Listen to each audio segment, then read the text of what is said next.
Hi everyone, this is Priya Vashne and I again welcome you all to our channel. So in this video we are going to cover an important topic of PSIR optional, that is the Western political thought, and in that we are going to cover Socrates today, right? Okay.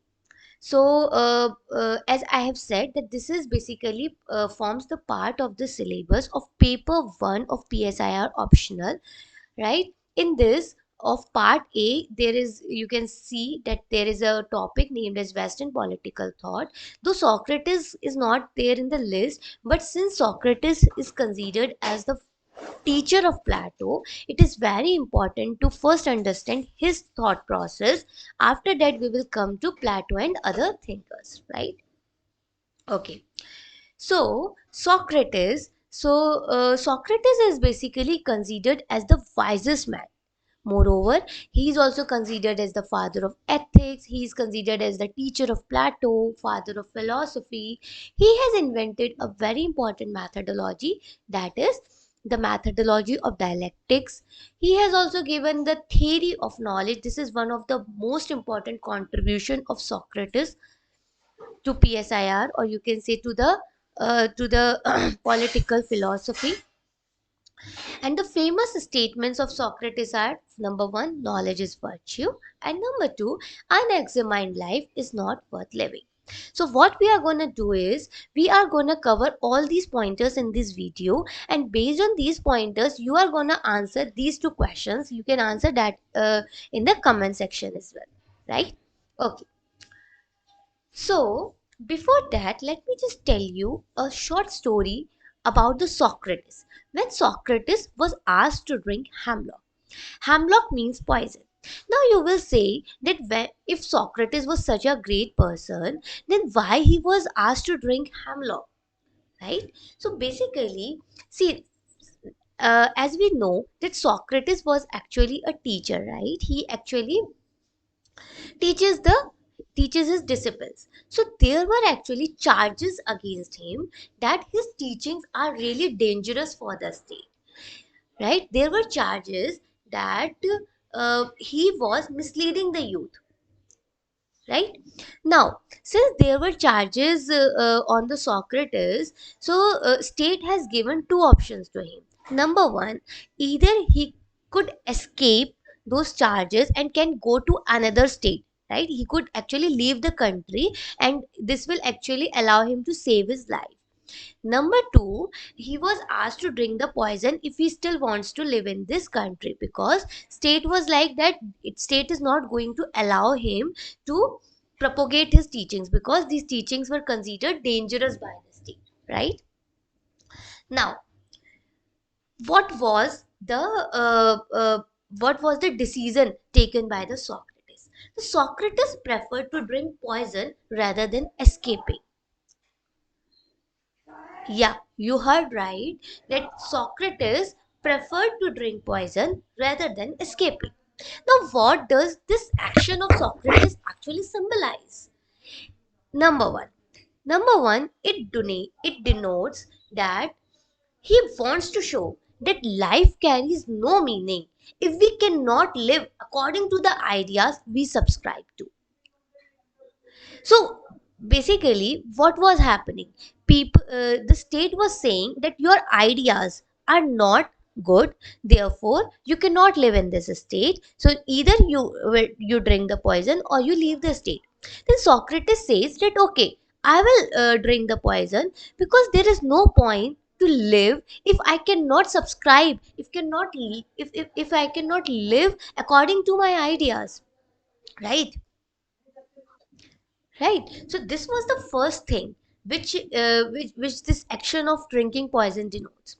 Second thing, or second message which Socrates wants to give by his action was, he actually tries to convey that it is the duty of all the citizens to obey the orders of the state, right? To obey state orders, right? What he wants to say is that even if it appears that it is against our interest, right? So what he says is that you should obey the orders of the state at any cost. It may appear that the state orders are against your interest, but that cannot be a reason to disobey the state. You should obey the state at any cost, right? This is what the second message which Socrates wants to convey. So, from Socrates' point of view, it may appear against our interest because we may be ignorant, right? So, one important message which Socrates wants to give is that state is always right, because what he says is कि uh, if if something is appearing against your interest, if some state order is appearing against your interest, then it may be appearing like that only because you are ignorant, right? So this was a short story.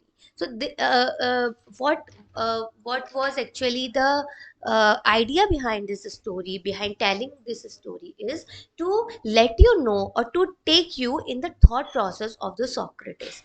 Now you know that Socrates, in the thoughts of Socrates, state has been given a great respect, and great respect is given to the state orders. Is it clear? Okay. Now, as I said at the beginning of the video, that Socrates is considered as the wisest man. Now, you may be thinking or you may be pondering upon why he is considered as the wisest man. Now, tell me something. Whom you will consider as the wisest man? Is that the person who knows everything, right? Who knows everything, or or will that be a person who says that he knows nothing? Whom will you say that he or she is a wise person?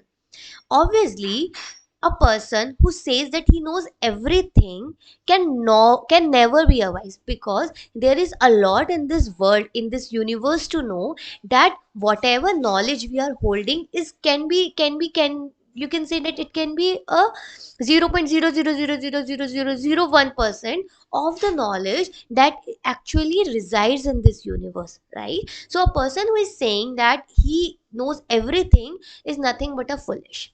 Then who is a wise person? A person who says that he knows nothing.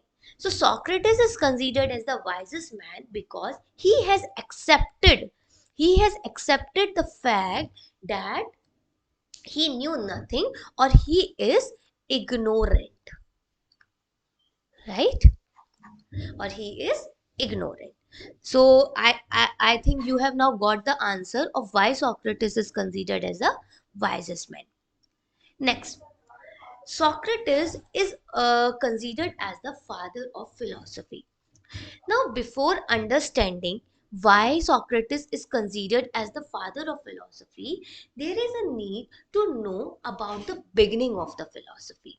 And even before that, there is a need to know that what was there before the beginning of the philosophy, right? So, there is a need to know about the pre Socratic thoughts. Pre Socratic thoughts in ancient Greece, right? So what happened was, in ancient Greece, right? In ancient Greece, there were scholars, right? There were scholars who were trying to understand the physical properties of the universe, the physical properties, physical or chemical properties of the universe, right? So some believe that everything in the universe is made up of water and fire. So what actually they were trying to figure out is that what life is composed of, or what constitutes life, right? So they were trying to basically identify the physical or chemical or elemental features of the universe. But here comes the Socrates. What Socrates said was that it is not enough to know what constitutes life. It is more important to understand what constitutes a good life. Means he wanted, or he actually focused upon the quality of life, right? That it is not like that you came to the earth and you just live a life and has gone. You should know that what actually constitutes a good life, and we all should try to lead a good life, not a simple life. Is it clear? I hope I am able to clarify these concepts to you, right? So when he raised this point that it is not only important to understand what constitutes life, it is also important to understand what constitutes a good life, right? This was actually, or this point has actually marked the beginning of, beginning of the philosophy, beginning of the philosophy, right? That's why he is being considered as the father of philosophy. Is it clear? Because this was the beginning of the philosophy, therefore he is considered as the father of the philosophy. Now I feel that you know why Socrates is considered as the father of philosophy, right? Okay. Next, I said that Socrates is considered as the father of ethics, right? Now, before understanding why Socrates is considered as the father of ethics, you need to understand that what ethics is all about. So, what is ethics? Ethics is nothing. Ethics is just a branch of philosophy, right? It is just a branch of philosophy which talks about art of living, which talks about art of living, which means that how we ought to live our lives, not how we live our lives, how we ought to live our lives, right? So as it is clear to you that it is a branch of philosophy, right? Ethics is a branch of philosophy, and which actually talks about the art of living, right? And art of living means what? That how you should live your life. This ultimately depicts the quality of life, right? That what you can say principles you should hold, or what principles you should actually adopt while living a life, right? So therefore, because of this reason, Socrates is also being considered as the father of ethics, because he was the one who actually talked about it for the first time, that it is not only important to know what constitutes life, it is also very important to know what constitutes a good life, right? Now okay, now coming to the most important point, that is the Socrates theory of knowledge. This is one of the most important contribution of Socrates, right? This is one of the most important contribution of Socrates to the to the philosophy of political science, right? Okay. So, before starting it, let me again set the context for this theory of knowledge. So, what was the context? So, as I have already said, that before Socrates, scholars were engaged in understanding the physical, chemical, and biological properties of life. But what Socrates believed? Socrates believed that it is not enough to know what constitutes a life. It is rather, it is more important to know that what constitutes a good life or virtuous life, right? So, what can you infer from that statement? You can infer that the objective, right? The objective of life is actually to lead a good life, right? This is what Socrates wants to convey. Now, how can you lead a good life? In order to lead a good life, you first should have the knowledge of the good life. Am I right? I mean, if you don't even know that what good life is all about how can you lead a good life, right? So what he wants to say, that the objective of the life is to lead a good life. Now in order to lead a good life, you should have the knowledge of good life. Up, okay, this is okay that we should have a knowledge of good life. Now how to gain that knowledge? How to gain that knowledge? How will you know that okay, this is a good life and this is not a good life? So, according to Socrates, the source of ultimate knowledge is within ourselves. Where is the source of this? The source is within ourselves, right? So, according to him, so what is within ourselves, which is actually the source? Our soul, right? What he says is that our soul is the ultimate guide. Our soul is the ultimate guide. So, what we should do and what we should not do, our soul can resolve this dilemma, right? So let's start. Let us go to the starting of this, right? So, what was the objective of life? According to Socrates, objective of the life is to lead a good life. Now, in order to lead a good life, you should have the knowledge of good life. Now, uh, how you will get that knowledge? You will The source of this knowledge is within ourselves. Now what is that source? The source is basically the soul. So what Socrates wants to say is that soul is the ultimate guide. So what we should do and what we should not do, our soul can resolve this dilemma, right? Now, since we have understood that soul is the ultimate guide, soul can tell us what is good and what we should do and what we should not do. But the problem is, how will you listen to the voice of the soul? How will you understand that according to the soul, what is right and what is wrong? So now he actually uh, proposes his methodology, that is the methodology of dialectics. So, what Socrates says is that in order to understand the voice of the soul, there is a need to understand this method of dialectics, right? Now, what is dialectics? Right? What is dialectics? So, dialectics can be called as the method of logical reasoning, as a method of logical reasoning, right? So it can be said that it is kind of a unique method which was proposed by Socrates, or which was invented by Socrates. So see, Socrates was who? Socrates was a teacher by profession, right? So his method was to engage people in debate, right? So Socrates was a teacher, right?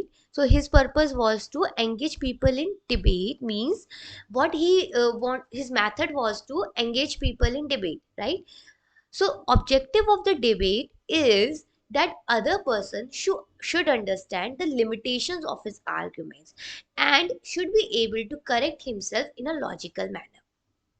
What he says is, whenever a debate happens, right, what actually debate is comprised of? Debate is comprised of the arguments, right? Debate is comprised of the arguments. There, suppose there are two persons, right, between whom this debate is happening. So one person will say, when will debate happen? When they will be having some conflicting opinions, right? So this person may say that this is something which is correct according to him, this person may say that this is something which is correct according to him. But what actually happens in debate is, this person will put his logical arguments for whatever belief he believes in, and this person will put his logical arguments for whatever thing he believes into, right? So what happens is, when this debate ends when one of these persons realize the limitation of their argument, and they also realize, and simultaneously they also realize that since there is something missing in their argument, something lacking in their argument, therefore there is a need to correct themselves in a logical manner. So According to Socrates, this is the only way people will be convinced, when you will actually uh, so you can only logically convince the people that what is right and what is wrong. So this is actually the method of dialectics which was invented by the uh, Socrates. I hope this is clear to you. So, coming back to theory of knowledge, we were trying to understand that what is the objective of life. So, objective of life is to lead a good life. In order to lead a good life, there is a need to know, have the knowledge of good life. Now, how to gain that knowledge? The source to gain that knowledge is within ourselves. What is that source? That is the soul. Soul is the ultimate guide to tell you what to do and what not to do. Now the problem is how to listen to the voice of the soul. Then he proposes the theory of dialectics. Is it clear? Now we have also understood what dialectics is all about. Now, okay, now Socrates has categorized knowledge into two types, right? Type Type 1, he says that type 1 is actually not a knowledge but an illusion of knowledge. What he says, since it is an illusion of knowledge, therefore it is shakeable. Shakeable means that it can be shaked. That knowledge or that argument can be, you can say, shaked by some other logical arguments, right? So we should, in or you can say in Socrates' words, we should not use the term knowledge. Rather, we should use the term opinion. Sorry, um, opinion or beliefs, right, for this category of knowledge. Opinion or belief. So you what he wants to say is that knowledge is something that is unshakable, and which is shakeable are the opinions or beliefs, right? So type 2 knowledge, which Socrates says is this: it is the conceptual knowledge, and since it is conceptual, it is unshakable because it is the byproduct or product of dialectics, right? So what he says is that knowledge which is a product of dialectics is the ultimate knowledge because it is unshakable, right? So basically dialectics is the process through which our opinions get filtered and we are able to achieve the true knowledge. Is it clear? Is it clear? Okay. So this is all in this video. So we have actually understood the thought process of the Socrates and the theory of knowledge.